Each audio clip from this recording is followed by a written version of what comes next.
नमस्कार, मैं हूं परवेश और आप देख रहे हैं दिल्ली की आज की 10 बड़ी खबरें। शुरुआत करें उससे पहले आपसे एक छोटी सी अपील है। अगर आपने अभी तक द भारत खबर चैनल को सब्सक्राइब नहीं किया है तो तुरंत सब्सक्राइब कर लीजिए और बेल आइकन को भी जरूर प्रेस करिए ताकि आपको हमारी बाकी न्यूज की अपडेट्स तुरंत मिल सकें। दिल्ली में मेयर पद का चुनाव टल गया है। आम आदमी पार्टी और बीजेपी के पार्षदों के बीच जमकर हुए हंगामे के बाद सदन पूरे दिन के लिए स्थगित कर दिया गया। आज मेयर पद के लिए 11 बजे से वोटिंग होनी थी, लेकिन इससे पहले सदन में आप पार्षदों ने जमकर हंगामा किया। इस दौरान आप पार्षदों के साथ बीजेपी पार्षदों की हाथापाई भी हुई। दोनों पार्टियों के पार्षदों में जमकर धक्का मुक्की हुई, यहां तक कि सदन में कुर्सियां भी चली। कुछ पार्षद टेबल पर भी चढ़ गए। आप पार्षद मनोनीत सदस्यों को पहले शपथ दिलाने का विरोध कर रहे थे। हंगामे और हाथापाई के बीच कुछ पार्षदों को चोट भी लगी और कुछ के कपड़े भी फट गए। इससे पहले आम आदमी पार्टी ने एलजी की ओर से मेयर चुनाव के लिए बीजेपी की पार्षद सत्या शर्मा को पीठासीन अधिकारी नियुक्त करने पर आपत्ति जताई। उधर कांग्रेस ने इस चुनाव में वोटिंग में हिस्सा न लेने का फैसला किया। आप सांसद संजय सिंह ने पलटवार करते हुए कहा कि सदन में बीजेपी का खूनी खेल शुरू हो गया है। चुनाव में जनता ने हरा दिया तो बीजेपी सदन में गुंडागर्दी कर रही है। 2 बार के आम आदमी पार्टी के पार्षद प्रवीण कुमार पर सदन के अंदर भाजपा वालों ने जानलेवा हमला किया। इस काम में कांग्रेस का हाथ भाजपा के साथ था। आम आदमी पार्टी के पार्षद प्रवीण राणा ने सदन में मारपीट करने का आरोप लगाया है।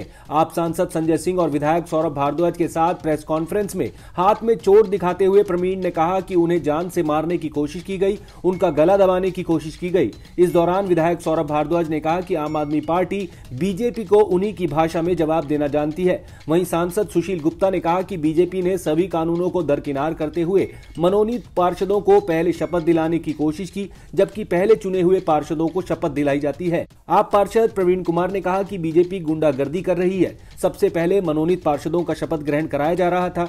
जब हमने इसका विरोध किया और पहले निर्वाचित पार्षदों का शपथ ग्रहण कराने की मांग की तो हंगामा हो गया। आप विधायक सौरभ भारद्वाज ने कहा कि एमसीडी के इतिहास में आज तक कभी सदन में नॉमिनेटेड पार्षद ने वोट नहीं डाली। बीजेपी बेईमानी से एमसीडी में कब्जा करना चाहती है। उन्होंने कहा कि हम बीजेपी वालों की गुंडागर्दी नहीं चलने देंगे। दिल्ली के डिप्टी सीएम मनीष सिसोदिया ने कहा है कि एमसीडी में अपने कुकर्मों को छिपाने के लिए बीजेपी वाले और कितना गिरेंगे। बीजेपी ने चुनाव टाले, पीठासीन अधिकारी की गैरकानूनी नियुक्ति की, मनोनीत पार्षदों की गैरकानूनी नियुक्ति की और अब जनता के चुने पार्षदों को शपथ नहीं दिलवा रहे। सिसोदिया ने कहा कि अगर बीजेपी वाले जनता के फैसले का सम्मान नहीं कर सकते तो फिर चुनाव ही किस लिए करवाए गए। वहीं बीजेपी ने आम आदमी पार्टी पर पलटवार किया है। बीजेपी नेता आदेश गुप्ता ने कहा है कि अराजकता आम आदमी पार्टी की मानसिकता में निहित हो चुकी है। उन्होंने उल्टे आप पार्षदों पर आरोप लगाते हुए कहा कि आज सदन में गुंडागर्दी और मारपीट करके लोकतंत्र का खिलवाड़ करने का कुकर्म जो आपके गुंडों ने किया है, ये इनकी नैतिक स्तर पर हार है।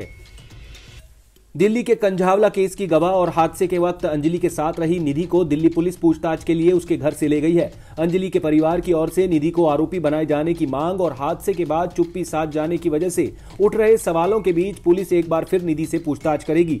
सूत्रों के मुताबिक दिल्ली पुलिस को केस में मिली कुछ ताजा जानकारियों को वेरीफाई करना है। सुल्तानपुरी इलाके में निधि के घर पर सुबह पुलिस की एक टीम पहुंची और साथ लेकर निकली। इस बीच दिल्ली पुलिस ने साफ किया है कि निधि को गिरफ्तार नहीं किया गया है, उसे जांच में शामिल करने के लिए ले जाया गया है। पुलिस ने कहा कि कुछ मीडिया रिपोर्ट्स में गवाह निधि को गिरफ्तार करने की बात कही गई है। स्पष्ट किया जाता है कि उसे पुलिस ने जांच में शामिल होने के लिए बुलाया है। गौरतलब है कि पुलिस सीआरपीसी की धारा 164 के तहत निधि के बयान दर्ज करा चुकी है। कंझावला कांड में दिल्ली पुलिस ने छठे आरोपी आशुतोष को भी गिरफ्तार कर लिया है। दिल्ली पुलिस ने बताया कि जिस बलिनो कार में टक्कर मारने के बाद महिला को 12 किलोमीटर तक घसीटा गया था, वो कार आशुतोष की ही थी। दिल्ली पुलिस के special commissioner law and order Sagarpreet Hooda ने बताया था कि इस मामले में 2 और आरोपियों की भूमिका भी सामने आई है। उनके नाम आशुतोष और अंकुश खन्ना है। हम उनकी तलाश कर रहे हैं। ये दोनों हिरासत में लिए गए 5 लोगों के दोस्त हैं। उन्होंने 5 आरोपियों को बचाने की कोशिश की थी। दिल्ली पुलिस ने कहा था कि वो उन 2 लोगों आशुतोष और अंकुश की तलाश में जुटी है जिन पर कंझावला हादसे के आरोपियों को बचाने की कोशिश करने का शक है। उन्होंने बताया कि अंकुश अमित का भाई है। अधिकारी ने बताया था कि अमित के पास ड्राइविंग लाइसेंस नहीं है और उसने अंकुश को दुर्घटना के बारे में सूचित किया तो उसके भाई ने दीपक को पुलिस को यह बताने के लिए राजी किया था कि वो दुर्घटना के दिन गाड़ी चला रहा था। दीपक ग्रामीण सेवा चलाता है। घटना के वक्त आशुतोष और अंकुश कार में नहीं थे। आशुतोष ने यह दावा करके पुलिस को गुमराह किया था कि दीपक कार लेकर गया था, जबकि अमित कार लेकर गया था। पुलिस के मुताबिक दीपक अमित और अंकुश का रिश्ते का भाई है। इससे पहले दिल्ली की रोहिणी कोर्ट में गुरुवार को कंझावला कांड में गिरफ्तार 5 आरोपियों को पेश किया गया था, जहां कोर्ट ने 5 आरोपियों को 4 दिन की पुलिस हिरासत में भेज दिया। मेट्रोपॉलिटन मजिस्ट्रेट सान्या दलाल ने दिल्ली पुलिस को पूछताछ के लिए आरोपियों को और 4 दिनों तक हिरासत में रखने की अनुमति दे दी। हालांकि पुलिस ने 5 दिनों की हिरासत मांगी थी। कोर्ट ने कहा कि 4 दिन के लिए पुलिस हिरासत की मंजूरी दी जाती है। वहीं अंजलि घटना के समय शराब के नशे में थी या नहीं, इसका खुलासा बिस्तरा रिपोर्ट से होगा। सहेली निधि के शराब पीने का आरोप लगाए जाने के जवाब में पुलिस अधिकारी ने बताया कि वो बाहर क्या कह रही है उससे पुलिस को कोई लेना देना नहीं है। रिपोर्ट में जो भी साक्ष्य आएंगे उसके अनुसार ही कार्रवाई की जाएगी। कंझावला कांड में रोज हो रहे नए खुलासों के बीच कई लोगों को जान का खतरा बताया जा रहा है। सबसे पहले तो अंजलि की सहेली निधि ही कह रही है कि उसे जान का खतरा है। पुलिस तैनात कर दी गई है। निधि के पड़ोसी युवक ने भी कहा है कि निधि उसे धमका रही है। उसने निधि से अपनी जान को खतरा बताया है। वहीं अंजलि की मां को भी अपनी जान का डर है। अंजलि की मां ने दिल्ली पुलिस पर डराने धमकाने का आरोप भी लगाया है। बृहस्पतिवार को अंजलि के परिवार वाले निधि के घर के बाहर आ गए। वहां तैनात पुलिसकर्मियों को उसे घर से बाहर निकालने के लिए कहा। लोगों ने निधि के खिलाफ नारेबाजी की। उस गली में रहने वाले भी अंजलि के परिवार वालों का साथ दे रहे थे। गली वालों ने उसके घर की बिजली की मेन लाइन बंद कर दी। ऐसे में निधि ने पुलिस वालों को अपनी सुरक्षा की मांग की है। उसका कहना है कि उसके घर के बाहर पुलिस वाले जरूर तैनात रहें। उसने लोगों पर हमला करने की आशंका जताई है। निधि के चश्मदीद होने के कारण पुलिस के 2 से 3 जवान उसके घर के बाहर 24 घंटे तैनात हैं। अंजलि की सहेली निधि पर उसके पड़ोस में रहने वाले युवक निशांत ने धमकाने का आरोप लगाया है। निशांत वही युवक है जिसने घटना वाली रात 1 जनवरी को सबसे पहले निधि को उसके घर के पास देखा था। निशांत ने निधि से जान का खतरा बताया है। निशांत ने कहा है कि मैंने जो कुछ भी निधि के बारे में बताया है उसको लेकर वो मुझे फोन पर धमकी दे रही है।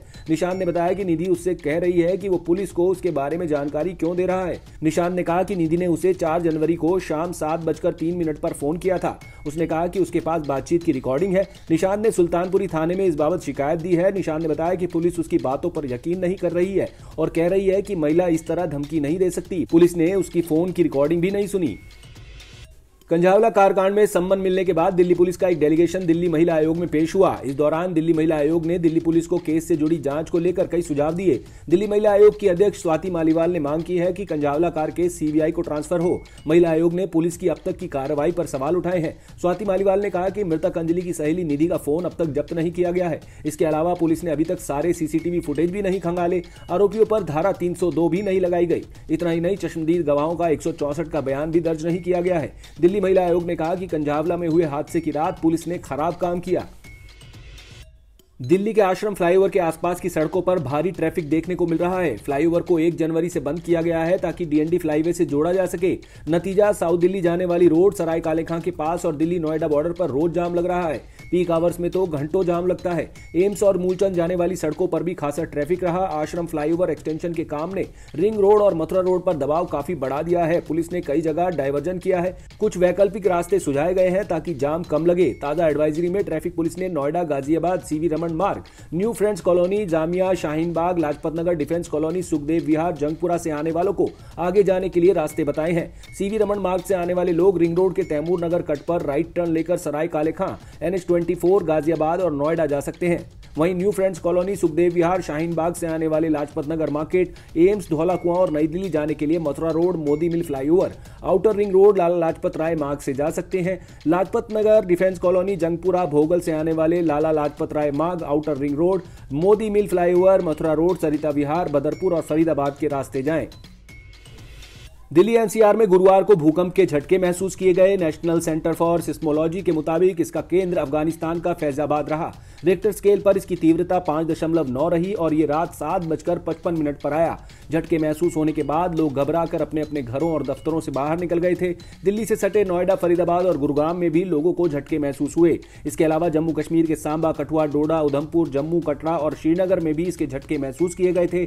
इससे पहले साल के पहले दिन यानी 1 जनवरी को भी भूकंप के झटके महसूस हुए थे, लेकिन तब इसकी तीव्रता महज 3.8 रही थी। 1 जनवरी को हरियाणा में रात 1:19 पर भूकंप के झटके महसूस किए गए थे। उस वक्त झज्जर का बेरी भूकंप का केंद्र रहा था। आप देख रहे थे दिल्ली की 10 बड़ी खबरें। अगर आपको हमारी ये खबरें पसंद आई तो लाइक कीजिए, कमेंट कीजिए और इसे अपने दोस्तों के साथ व्हाट्सएप पर शेयर कीजिए। नमस्कार।